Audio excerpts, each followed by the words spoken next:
This is Backstage Sonoma, your all-access pass to the local music scene.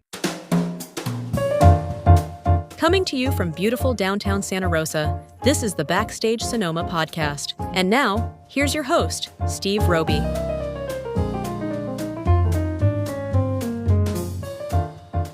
Welcome to Backstage Sonoma. I'm Steve Roby.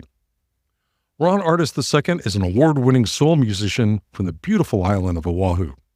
Known for his captivating performances and astonishing guitar skills, Ron has carved out something special in his music with his heartfelt lyrics and soulful melodies. Consider a tropical blend of Jimi Hendrix, Sam Cooke, and Raul Midon, and you get the essence of Ron's music. His latest album, We Are Not Machines, is based in vintage indie rock and soul, and as Ron describes it, it's a journey through all that makes us human, the beauty and pain of our existence. Ron joins me to discuss the evolution of the new album and much more, but first up is the title track. Here's Ron Artis II with We Are Not Machines on Backstage Sonoma. This music is my therapy, flows through every part of me.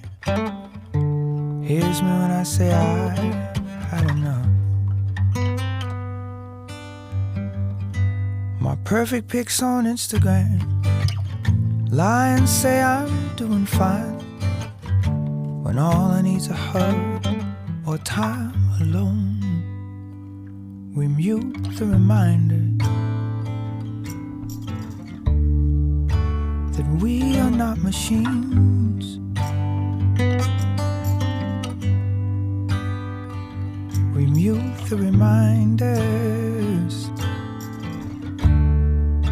that we are not machines.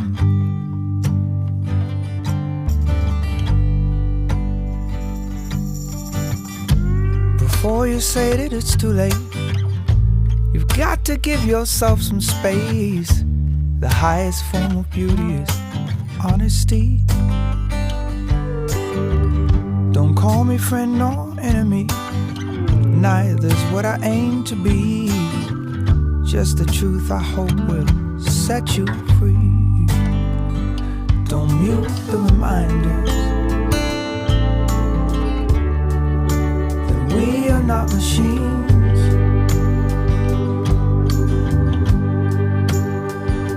Don't mute the reminders that we are not machines.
that we are not machines.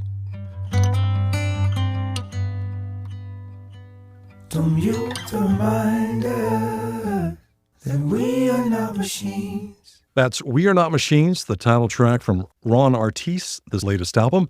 Ron is joining me now to talk about the record. I'm Steve, and this is Backstage Sonoma. Hey, Ron, thanks so much for being here. Thank you so much for having me, Steve. I'm really excited. Me too.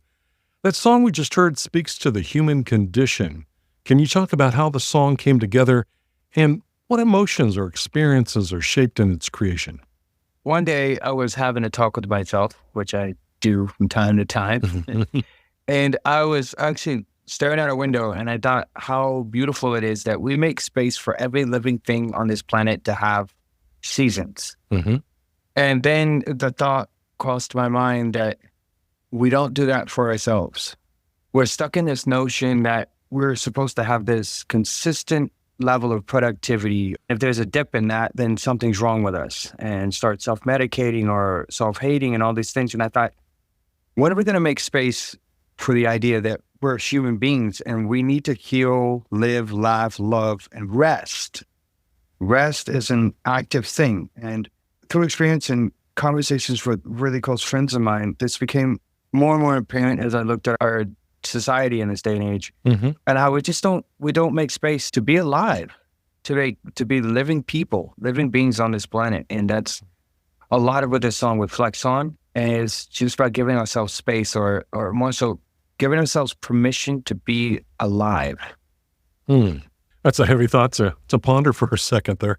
It is kind of heavy if you think about it, because we set goals, we chase them, we work, and we're kind of accept this notion if we're exhausted, we got to try harder, we got to do these things. And in some regard, some places that's applicable. But if we kind of overlook the whole fact that sometimes our body is crying out for us to just rest, our soul is saying, hey, sit by a tree, breathe for a few moments. And sometimes that's just the thing we need.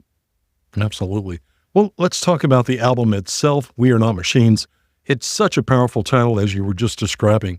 Is there a message behind the album, and is there something that inspired you to write it? So I'm one of those people, I can't force inspiration. And so I started trying to really listen to when it's around and when it shows up. And this album is really about the human experience. Just, growing up in Hawaii and a loving family, I'm one of 11 kids, I grew up with a very particular perspective of life. Coming from, like I said, a loving home and an outlook on the world. And then as you kind of grow up and you start to go out and travel a little bit, you start to realize that's not the experience everyone has. Mm-hmm. There's one track in particular on the album that's called Beautiful. And there's a line in there that says, how are you supposed to trust in a love you've never known? And that line came from a conversation and a lot of thought that I had with a few friends, where I spent time in another place in the country where there's a lot of crime. There's a lot of broken homes. There's a lot of broken families. There's a lot of pain. And one of the friends I was speaking to grew up through the system. He was a really rough childhood and didn't really get a connection or experience with love and in a traditional sense. And so my conversations with him were more so like challenging my perspective of, hey, when I say love and when I talk about like a mother's touch or a hug from your dad, those are experiences that I felt when I had a problem. They were there for me. Sure. What about someone where that hug was not there? What about someone where that, that home-cooked meal wasn't there, that warm bed, that loving home environment? How much more a challenge it is for them to understand when I'm talking about like a selfless love or receiving or giving a selfless love.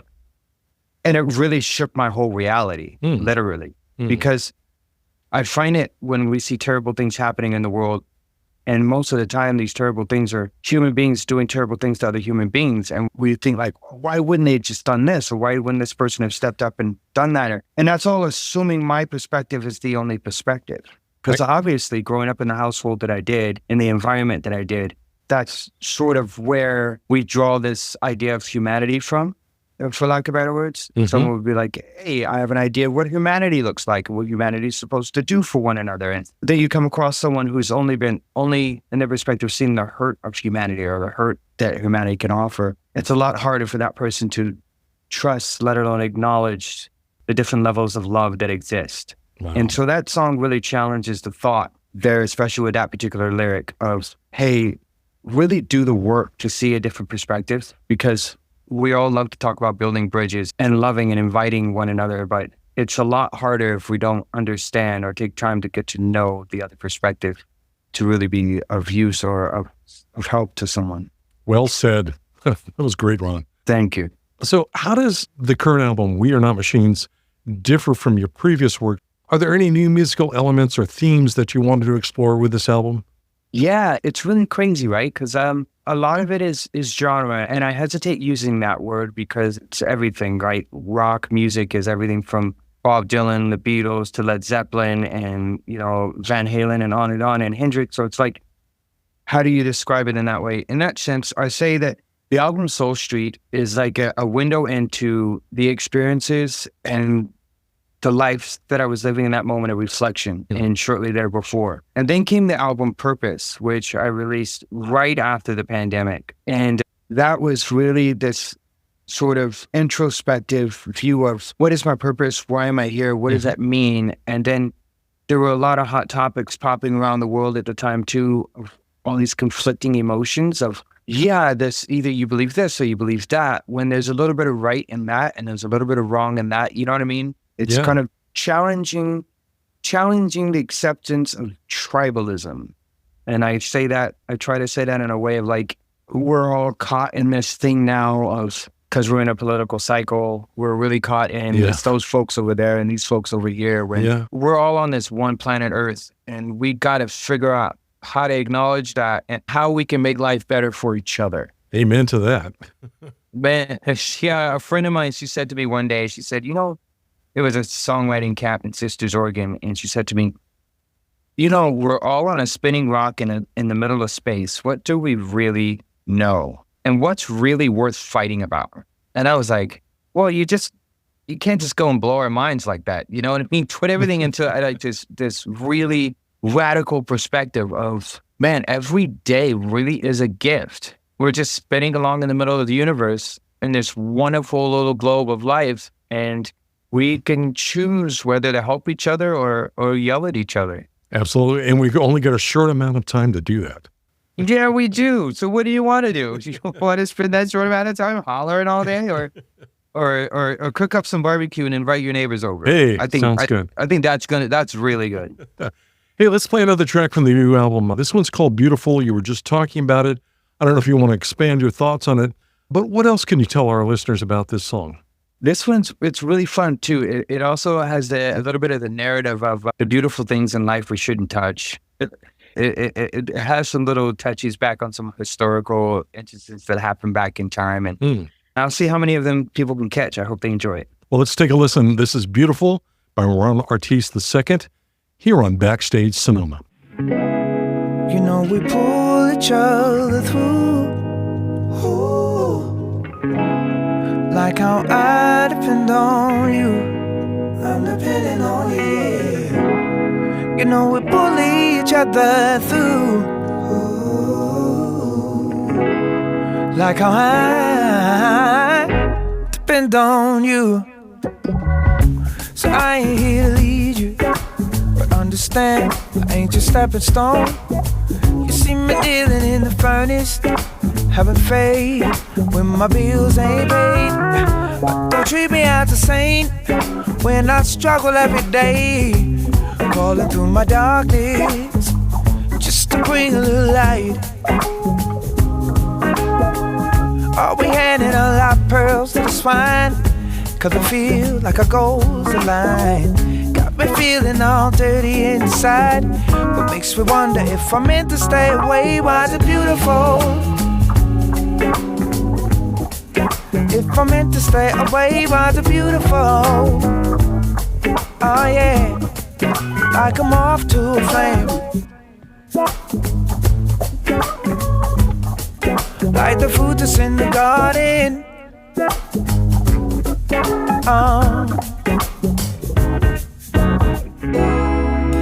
We pull each other through.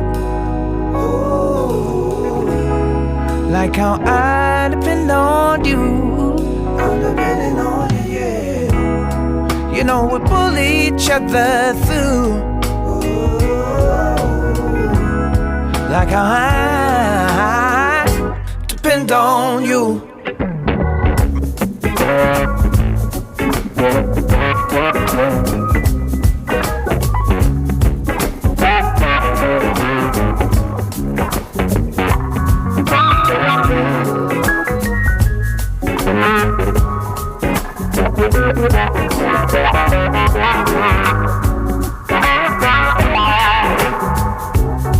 Smiles are beautiful. If I'm meant to stay away, why is it beautiful? I come off to a flame, like the fruit that's in the garden, like perilous brazen blue. It seems so beautiful until it ain't, oh yeah, until it ain't. You know we pull each other through, like how I depend on you. I'm depending on you. You know we pull each other through, like how I depend on you.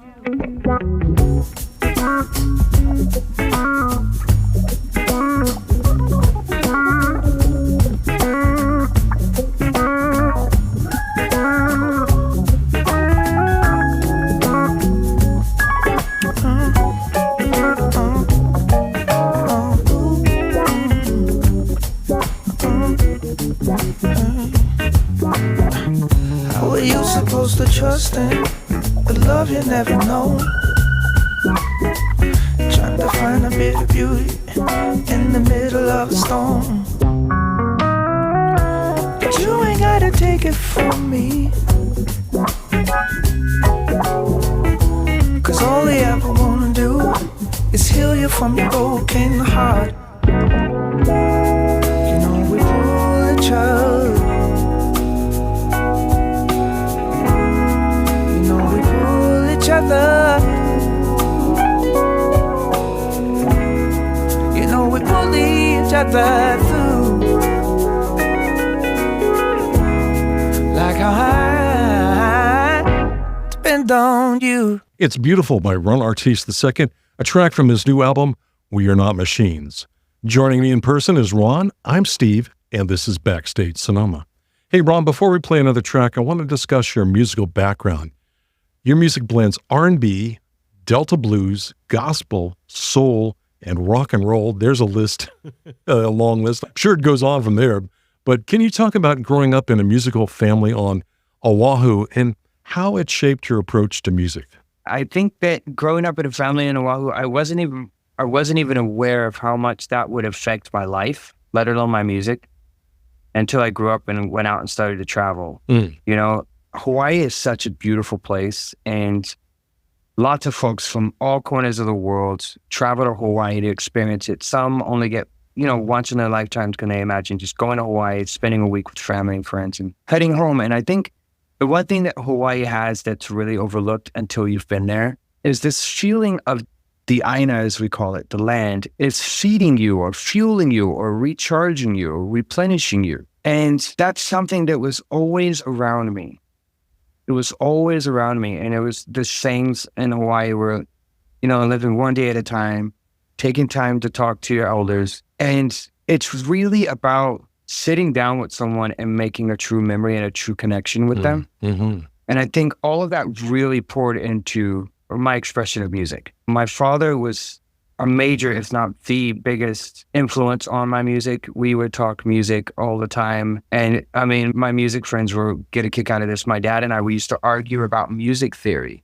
So that was a really heated discussion. When it got to the point of like how to break this rule, how that thing can be broken, and how all of it matters, but none of it matters. And being a student, that's a really hard thing to grasp. And as life kind of went on, I started to realize it. My perspective of music is that it's a language, and we really have to take time and breathe to realize what we want to say. I know what you're saying. I lived on and covered the music scene on the Big Island of Hawaii for 8 years. So when you say Malama the Aina, I know what you're talking about. Oh, so beautiful, man. You Yeah. know exactly what I'm talking about. Big Island is precious. It was enjoyable, but hard to live there. It's not like going there on vacation when you live there. But that's a whole nother chapter we can get into some other time. But Yeah. talk a little bit about your musically gifted parents. What was their background that got you interested? My mother is a singer. I can't say enough about the inspiration I got from both of my parents. I touched on that a little bit earlier in our conversation. My parents were married about 30 years until my father passed away in 2010. And I think their relationship and being around them, as well as their expression of music and just love for the arts in general, inspired me a lot. I think when we talk about our parents and we talk about our grandparents and the things that have happened in the past, I think we discount their experiences. Meaning, I literally stand on their shoulders. And literally, the life I'm allowed to live is because of those who came before me. And while that makes no sense with my parents saying that or anyone saying that to me when I was young, not on my own, but as you kind of get out to go and experience life for yourself and think about all the experiences we were allowed to have and the support we had as young children, it's quite incredible. My dad was born in 1949, my mom 1959, and they grew up through the latter part of 60s, 70s, and all that, and helped push society forward quite a bit and made quite a few wild experiences. And then once we began to be born, myself and my 10 siblings, my parents decided they wanted to settle in Hawaii and spend all their energy on raising their family, raising their kids, and giving everything they could give to us. And one of the biggest things my parents gave me, I've found, was unintentional. Why they really focus on giving us a creative, artistic surrounding and space to find ourselves, experience arts, experience music, and pursue this, figure out who we are, get a sense of self. All those things were really important, but raising a large family solely on art and music is not an easy feat. And there were times where I really got to observe my parents struggling with that financially or life, trying to figure it out. And I didn't realize what effect that would have on me when I grew up, started going on, and for the first time, financially, dream-wise, work-wise, fell flat on my face. Things just did not work out. And in that moment, I realized, oh man, it's kind of familiar. I've seen my parents struggle before.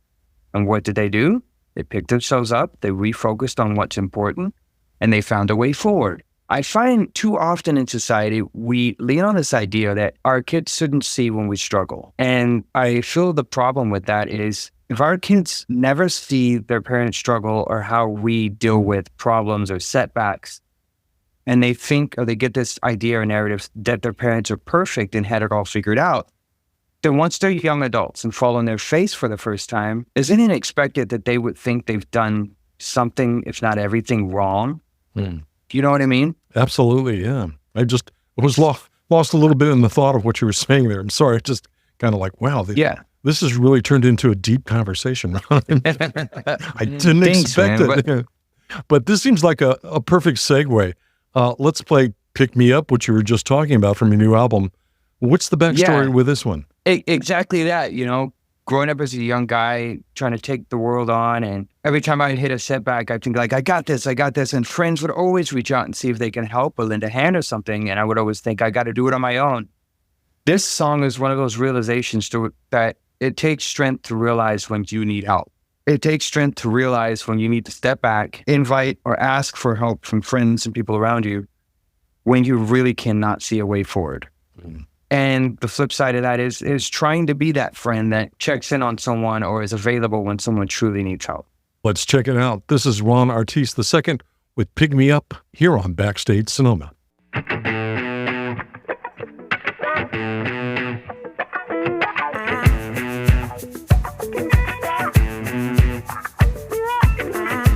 Pick me up when I'm down. I feel so cold. No one is meant to feel alone. My heart feels like it can't go on. Don't say you love me when I'm gone. Right now I'm slipping through your hands.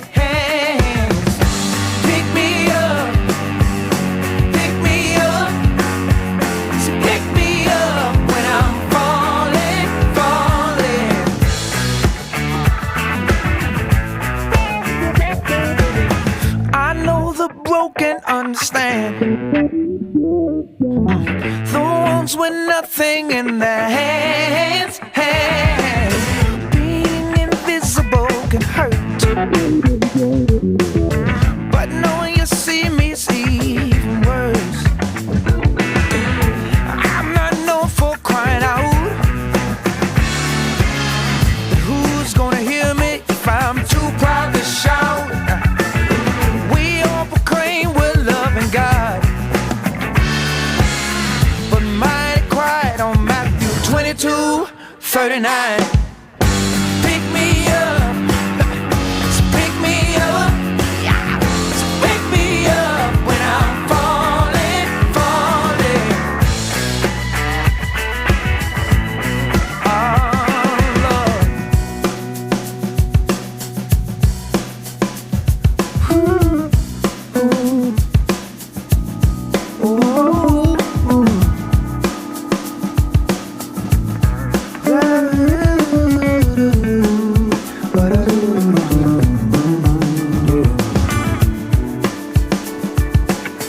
Hey, our people, oh,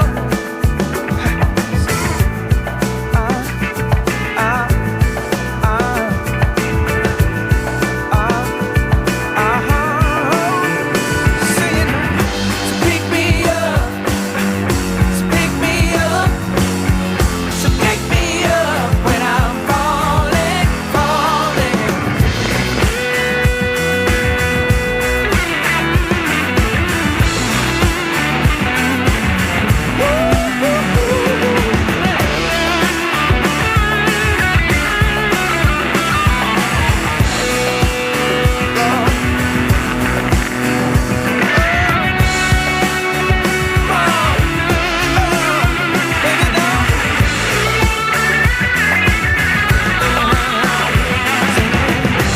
Pick me up, so pick me up, so pick me up when I'm falling, falling.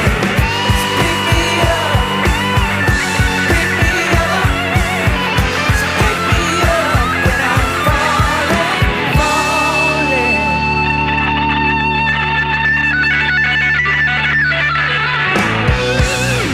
If you're just joining us, we're talking with Ron Artis II. His new album is called We Are Not Machines, and it's available now.